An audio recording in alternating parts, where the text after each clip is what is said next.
Nombor 24, kenapa kita tak bahagia? Ini pun satu perkara juga. Ini pun berdasarkan pada pengalaman kaunseling yang kita kendalikan. Kenapa orang tu tidak bahagia? Rupanya dia terperangkap dengan old memories, dengan kisah-kisah silam yang masih terpahat dalam kepalanya. Dia masih tak dapat move forward lah, ya. Tak dapat get over, ya. Tak dapat move on, kata orang sekarang, ya. So sebenarnya ini berlaku kadang dia cuba nak bahagia tapi ingat balik, sedih balik, sengsara balik, ya. Itu sebabnya ramai orang dia tak pandai nak mengurus kekecewaan yang lalu, pengalaman buruk yang lalu, ya, dan dia akan terus mengenang peristiwa buruk itu sebagai satu benda yang menghantui dirinya. Itu yang kita sebut kemarin, kita berjiwa mangsa. Bila kita berjiwa mangsa, kita macam sengsara sebab memang dah nasib aku, ya. Dia ditinggalkan begini, jadi gini. So dia akan teringat dan sengsara sampai mati. What a shame, ya. So terperangkap dengan kisah lama. Bagaimana nak mengatasi supaya tidak terperangkap dengan kisah lama?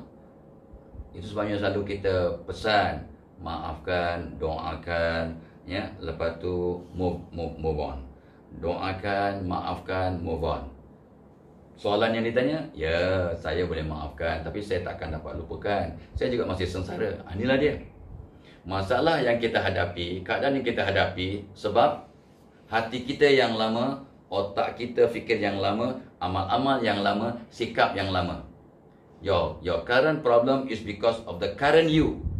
Your current problem is because your heart is unclean, your mind is negative, your action is wrong, kata ulama. Ya, so masalah kita sebab hati kita tak betul. Seketul daging kalau kotor satu badan sengsara. Ya. Kita tak bahagia sengsara sebab fikir kita betul. Allah bertindak seperti mana yang disangkakan oleh hamba-Nya. So kita bersangka buruk, bersangka negatif, ya, maka kita akan sengsara sampai mati. Ya. Dan kita sengsara, kita tak bahagia sebab amalan-amalan kita tak betul. Wa allaisa lil insani illa ma sa'a. Sesungguhnya kamu akan dapat apa yang kamu usahakan.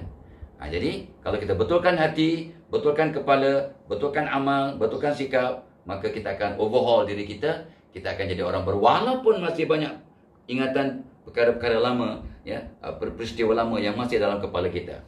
So, bila orang tanya, yes, I can forgive, but I cannot forget. How can I move on? Macam mana aku nak move on, nak act biasa, bahagia, ya? Aku boleh maafkan, tapi aku tak boleh lupakan.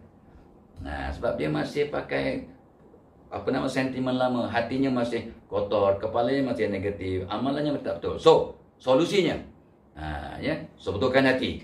Solat, taubat, istighfar, baca Quran, sedekah, puasa sunat, ya, buat baik, ya, dan sebagainya. So, kita bersihkan hati. Keduanya, bersangka baik, husnuzon, betulkan cara berfikir, ya.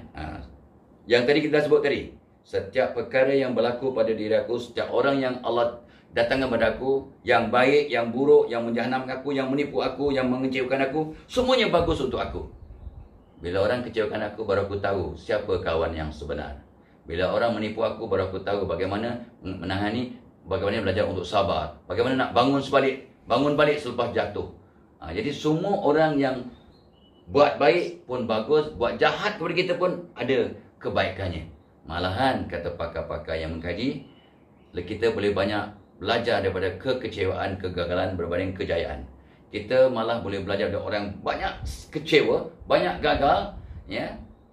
Beratus kali gagal, kita boleh dapat ilmu daripada dia, ya, lebih berbanding orang yang daripada awal dah berjaya. Which is true.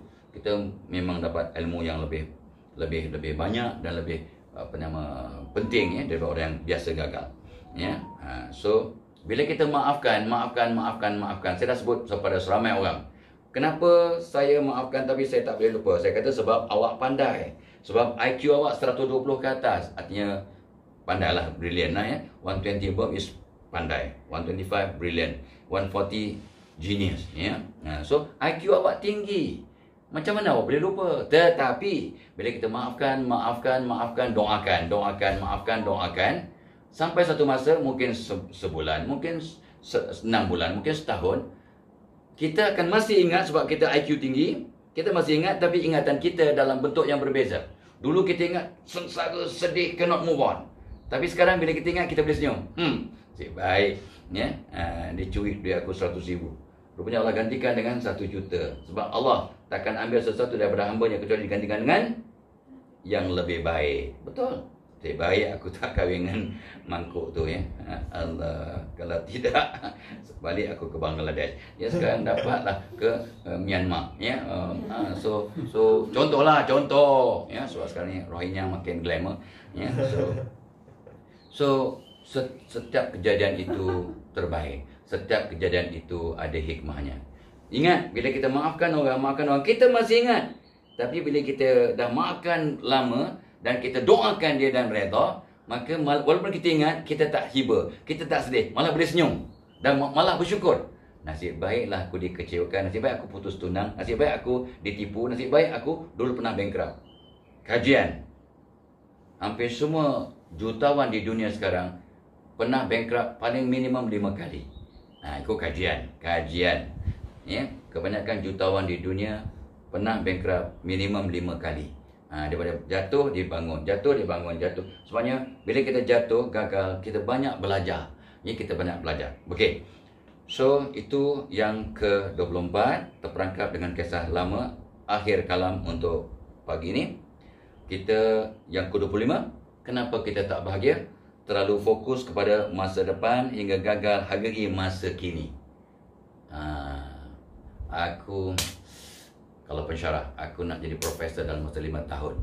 Masa itulah dia akan fokus pada bila dia profesor nanti baru dia bahagia, dia seronok, dia puas hati. Sekarang dia langsung tak appreciate dia punya keadaan sekarang. Sekarang aku sementara memang teruk. Aku kena buat research, aku kena menulis, aku kena buat seminar, aku kena mengajar banyak subjek tiap semester.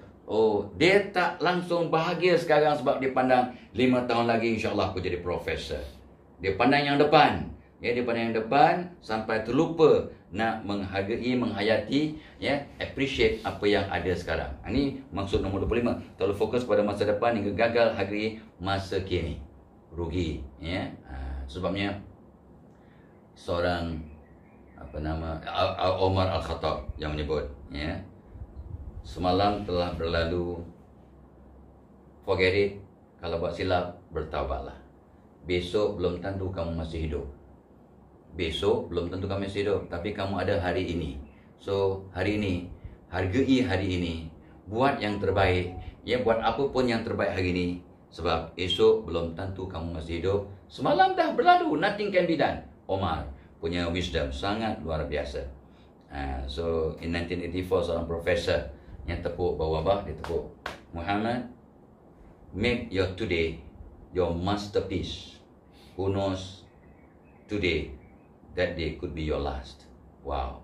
Ya, dia orang Yahudi, tapi dia nasihatkan bila dah dengar kata profesor tu, dengar pula kata Umar Al-Khattab, semalam sudah berlalu, forget it lah. Kalau buat dosa, taubat. Besok belum pasti masih hidup. Kamu ada hari ini, so buat yang terbaik. Jadi prinsipnya kalau tiap-tiap hari kita buat yang terbaik, nak bahagia hari ini, nak ucap terima kasih hari ini, nak minta maaf hari ini, nak bertaubat hari ini. Sebab hari ini kita masih ada. Semalam dah gone, besok belum pasti.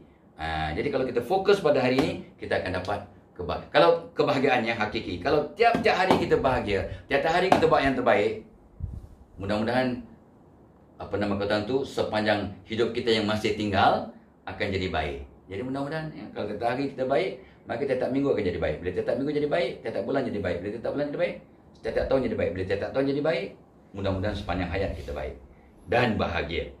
Itu dia nombor 25. Jangan terlalu fokus pada masa depan sampai terlupa untuk menghargai masa kini. Sebab masa kini masa yang kita masih boleh kawal. Yang semalam tak boleh kawal, yang akan datang tak boleh kawal, ya. Yang hari ini yang kita boleh kawal dengan izin Allah. Itu dia. Mudah-mudahan kita akan dapat kebahagiaan yang lebih bermakna, lebih hakiki, asbab mengetahui punca kita tak bahagia. Wallahu a'lam. Wassalamualaikum warahmatullahi wabarakatuh.